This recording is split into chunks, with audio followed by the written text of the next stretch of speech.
Hey guys, how's it going? Welcome back to Cornwall. If you're new around here, then hi, my name's Jane Starshade. I write recipes for a living.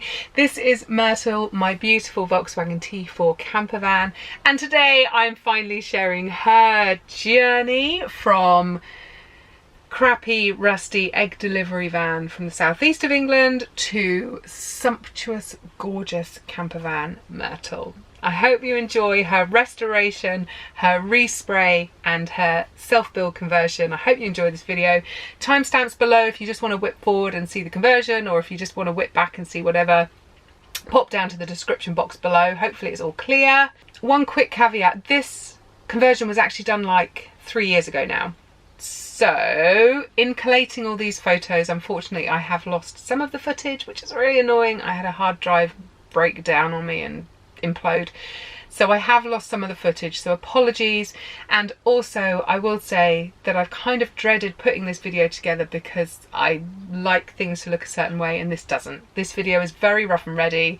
It's all taken from photos. Some of them are really high res and great quality, some of them are really crappy from a cheap phone, some of them are landscape, some of them are square, some of them portrait. This is seriously going to fry my brain, but I figure the people out there that are interested in watching this content probably doing up their own vans, and I just hope that you guys can forgive the bad quality of this video. I'm going to try and keep it as short and sharp and clean as possible, but it's going to be a mess.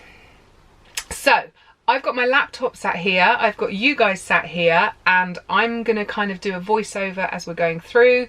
I'm going to miss stuff out, obviously. Please just make sure you comment below if you'd like me to go back and cover anything or answer any questions that you have. I'm going to link to the body shop that I used, which is in Plymouth, Devon, who I 100% recommend. They were amazing.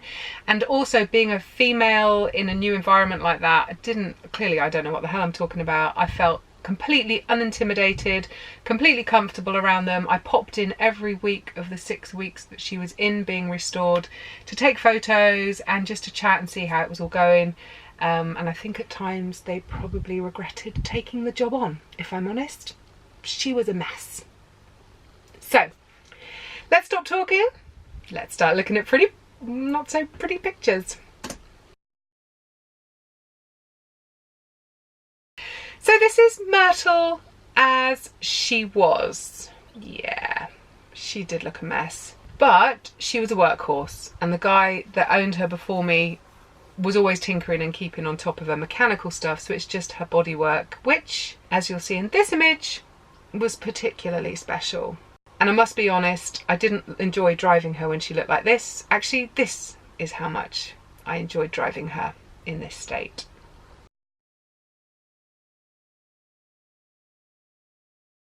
So I bought her just before Christmas, like the 21st of December or something. She was pretty rusted out, all her wheel arches all around the windscreen and doors and stuff. And I spent that luxuriously gluttonized week between Christmas and New Year sanding, grinding, cure rusting, treating, priming, painting. It was freezing, it was hideous, I didn't enjoy it, but I felt really accomplished because by the end of it, she still looked a bit crappy. The paint was still naff, but like there wasn't any rust showing. I felt really proud of my work. However, I don't have the photos of how bad she looked prior to that. However, these photos are what she looked like 6 weeks after I wasted my Christmas doing that. I was broken-hearted. I was absolutely gutted.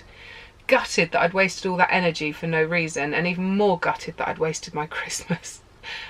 That was hard lesson, but the hard lesson meant that I went and found Weber's in Plymouth, and this is my journey with them, which was a lot more fun for me, I have to say.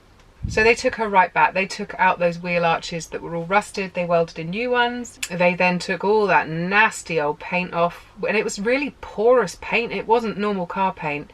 So it was impossible to keep her clean with that on. They took all that back. They took out all the filler that was in there. They took out any dents and dinks. They put her back together like properly. They did tell me that that back door needed replacing because the amount of rust, they could only do what they could do. But so far, she actually still looks really good 3 years later, so not too fussed. Now onto the respray. These images are taken through like the glass screen on their door into their spray Dexter room. So this is where they're just spraying bits and bobs with the primer. And the day that I turned up to see this was waiting outside for me. Now I wasn't even entirely sure that this was my van, because obviously there's no number plates or anything on it. And I don't know why, but I found that quite shocking, seeing her like that. Weirdly, not quite sure why. But you can already see how much smoother that bodywork is. I mean, she just looked gorgeous. And then I had to go and pick her up. So she'd been in for 6 weeks. I'd picked the 2 colours that I wanted, but I hadn't actually seen them at all on the van at this point until the day that we picked her up. Now, unfortunately, it's this footage that I've lost, which is a real shame, because there's a lovely little video clip of me getting all emotional seeing my beautiful campervan. So I'm going to save you from that at the very least.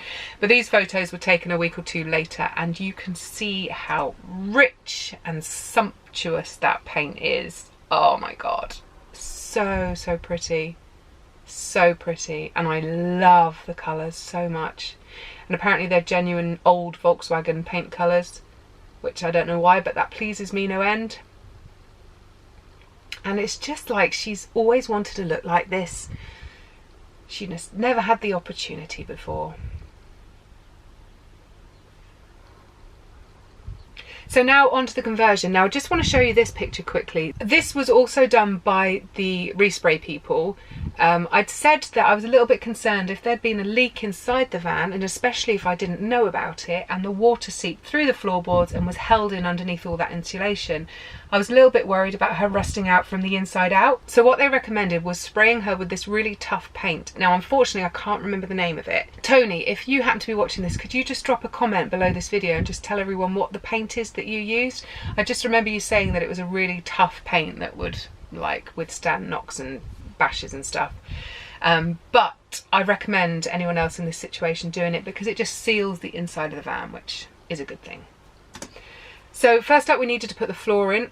This is the royal we, obviously. Johnny is a builder, so he was in charge of all of this. I just did the design and the tea making.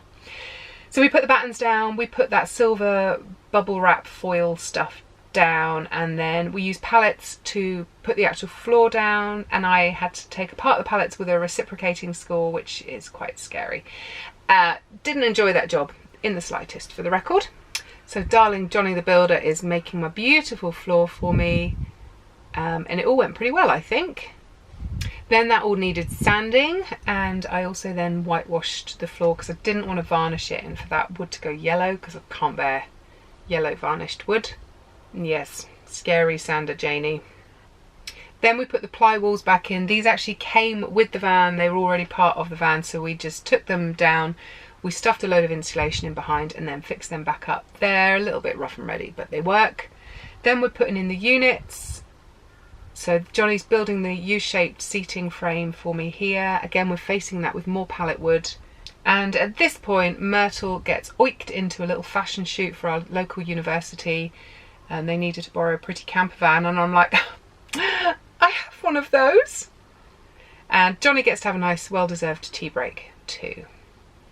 Next up, he starts work on building the little kitchen unit. And again, this is done to maximise every millimetre of space. The work surface is from an old mahogany desk. And again, we face all the cupboards, make all the doors out of more pallet wood. Thank God for pallets, eh? They saved a fortune. And even though I didn't have a working kitchen, I still made a point of making sure that I ate my lunch in her some days. So now the cushions were got. This is 4-inch foam, and it's like medium firmness, which apparently is normal for cushions and mattresses. Then I got a local guy in Lou in Cornwall who is a sail and saddle maker to make these gorgeous cushion covers, and I particularly wanted them in vinyl so I could wipe them down. I'm going to link to that guy as well below because his work is also exceptionally good. And then here she is in all her finery and glory. I pimped her for a little photo shoot here on the farm just to kind of prove that all the money and all the effort was worthwhile. And tell you guys, I couldn't be happier. I love this band so much. Cheers. So there you go. There's a quick run through of the probably 3-4 months in total that we went from getting her restored and resprayed right through to getting her rebuilt inside. There's still stuff to do. That part of the conversion was what I've always called the first part of the conversion. The second part involves solar panels on the roof, electrics, possibly a pop top or a roof tent. There's like lots more stuff on the list, but if I'm perfectly honest, part 2 is going to take thousands of pounds, and right now she works. I've always camped in tents or hammocks, so this is kind of a step up in itself. I've got fairy lights, I've got interior lights, I've got torches and lanterns. Like, even when we spent that month going around the north of Scotland, even then I didn't actually miss anything. Like, this works for me, so I'm still at the point of struggling with spending thousands more pounds doing more work on her that would be lovely, don't get me wrong. It'd be great to be able to plug a laptop in or whatever to charge up. I don't know, I don't honestly know at this point if it'll ever get done. If I win the lottery, then I'm on it. She's gonna get pimped. But right now, I just enjoy her as she is, so I don't know. We'll see. Anyway, that's it from me today. I hope you've enjoyed it. If you did, please feel free to whack that thumbs up button, and do subscribe if you want to be kept up to date with our latest recipes that you can cook in one pot in your camper van. I am all about minimizing washing up. I hate washing up. So that's it. Have a brilliant week, whatever you're up to, and a fantastic weekend. We certainly intend to. We are off to a festival this weekend. It's kind of a little bit bittersweet because it's one of my favourite festivals and it's my birthday. But on the flip side of that, it's actually the last festival they're ever going to be running, which we only found out about a couple of weeks ago. Anyway, there are still tickets available if you're at a loose end this weekend and you can get to Cornwall. Then I highly recommend getting down to Port Elliot, link below in the description box. Like I said, it is the last festival they're probably going to be running. It is going to be a belter. If you do make it down there, hit me up on Instagram or Twitter or somewhere, and let's meet up for a cocktail. And in case you're wondering, my birthday's on Saturday and I do love a mojito. Anyway, that's it. I'm out of here. I will catch up with you next Wednesday. So have a brilliant week, a fantastic weekend, and I'll see you on the other side. Mwah. Adios.